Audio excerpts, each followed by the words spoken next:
Now that we have the fabric all picked out, we need some 1.5-inch strips from the cream, and I cut those out with my Stripology Squared ruler.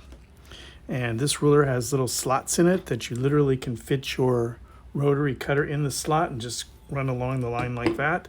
And there are stars along here that tell you which every 1.5 inches.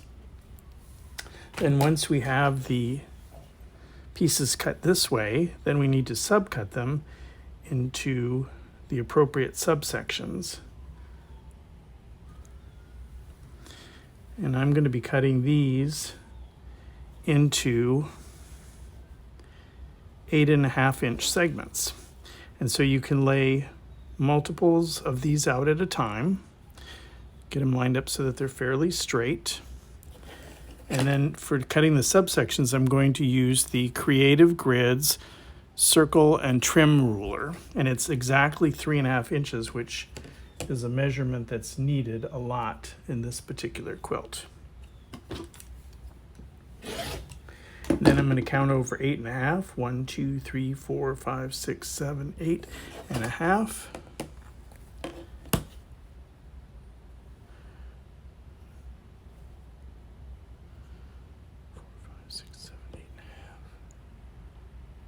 Get it lined up with the lines on the ruler and on the mat. And cut. And now we have our 8.5-inch section. Now I have 2 fat quarters layered together, and we're going to be cutting 3.5-inch segments.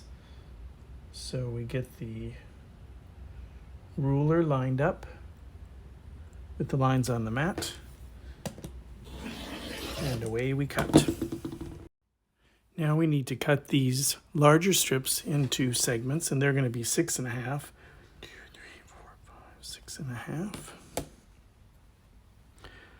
And again, get the ruler lined up on the mat and with the lines of the ruler. And we make a cut. And we have these larger segments, smaller segments, and squares that have all been cut from those strips. So stay tuned for the next video where we will show laying out of the blocks. Take care. Bye-bye.